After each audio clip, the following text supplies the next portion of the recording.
Y siguió habiendo frases, ¿no? Las últimas fue una suerte de contradicción cuando dijo que en agosto ya habría inmunidad en la Argentina, pero al mismo tiempo decía que habría que postergar elecciones por el riesgo sanitario que implicaba cuando están previstas justamente para esa parte del año, para después de esa parte del año. Venía ya complicado desde el punto de vista de la credibilidad el Ministerio de Salud. Y ahora esta extraña situación de esa admisión pública que hizo Horacio Berbisky.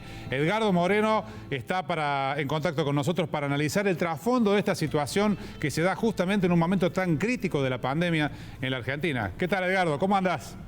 Hola Gerardo, buenas noches. Sí, un contexto crítico, políticamente crítico para el gobierno. Así es. Este episodio del vacunatorio VIP que tenía Ginés González García y que puso en evidencia Berbisky, lo agarra al gobierno en un momento muy delicado políticamente, porque tiene a la población inquieta con una pandemia que no concluye, no se ve el horizonte de finalización, de regreso a la normalidad plena, ni siquiera de la inmunización completa de la ciudadanía, y al mismo tiempo queda cada vez más en claro que no ha habido una gestión eficiente de la política sanitaria, de la emergencia sanitaria.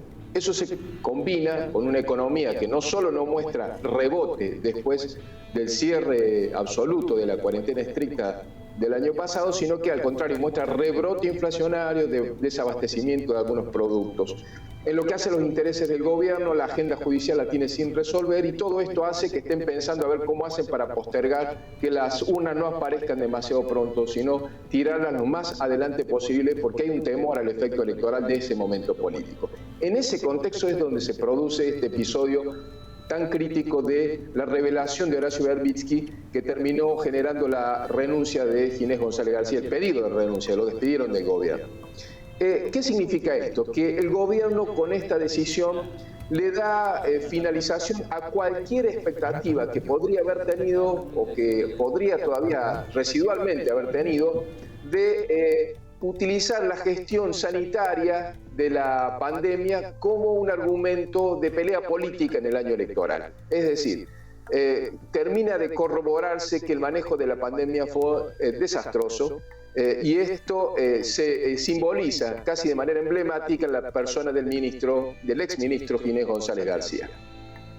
Ahí recién ustedes hacían un muy buen repaso de las frases desafortunadas, que tuvo muchas González García a lo largo de su gestión, pero yo diría que tuvo por lo menos 3 grandes momentos fallidos González García, conjugados en el mismo verbo. Primero, lo señalaron ustedes, el virus no llega. Segundo, casi a final de año ya llegan las vacunas, cosa que tampoco se cumplió. Y la última y final, llegate Horacio, vení que te vacunamos acá en un consultorio que tenemos a 2 metros de la oficina del ministerio. Esta situación de la vacunación irregular, el tema de la cadena de favores, ya venía increciendo como un problema político para el gobierno. Ya venía la gente percibiendo que había esta gestión acomodaticia de que la vacuna se daba a unos y no a otros, siempre por una cuestión de cercanía política. Y lo más crítico de todo, probablemente, Gerardo, es que era un eje político elegido por el gobierno. Había resuelto la militancia de la vacuna. Al principio estaban allí los puestos de la cámpora, anotando a la gente para dar turno, es decir, lo que tendría que haber sido un operativo de vacunación prometido de manera prolija, seria, masiva, incluso con las dificultades que a nivel internacional hay en todo el mundo para la provisión de las vacunas, se transformó en esta chapucería de para los amigos primero y después vemos a quién le alcanza una dosis de vacuna, vaya a saber si forma parte o no de un grupo de riesgo, ni siquiera del equipo de salud o de las fuerzas de seguridad. Es un momento muy crítico para el gobierno. El reemplazo es Carla Bisotti, que era, digamos, de la segunda línea de Ginés González García, más cercana a Cristina que a Alberto Fernández. Hay todavía una especulación si fue premeditado o no lo que hizo Berbisky. Si en algún momento pensó en voltearlo a Ginés con su revelación. Bueno, me parece que probablemente no haya sido ese su interés, sino adelantarse a una nota periodística, porque ya el periodismo estaba sabiendo que había ese listado de vacunados VIP alrededor de Ginés González García, y salió un poco a tratar de anticiparse a la difusión de eso, pero pagando también un altísimo costo. lo han despedido de la radio donde estaba trabajando Berbisky, pero eso no es lo más grave. Osvaldo Navarro le está dando clases de ética periodística a Berbisky en este momento.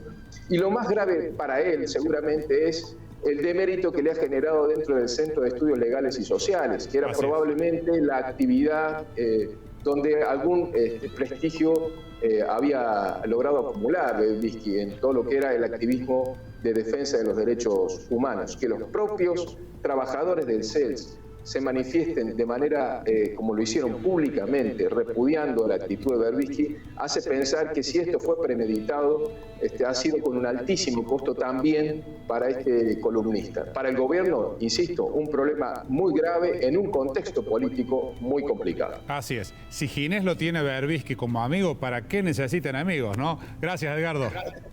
Gracias a vos. Buen fin de semana.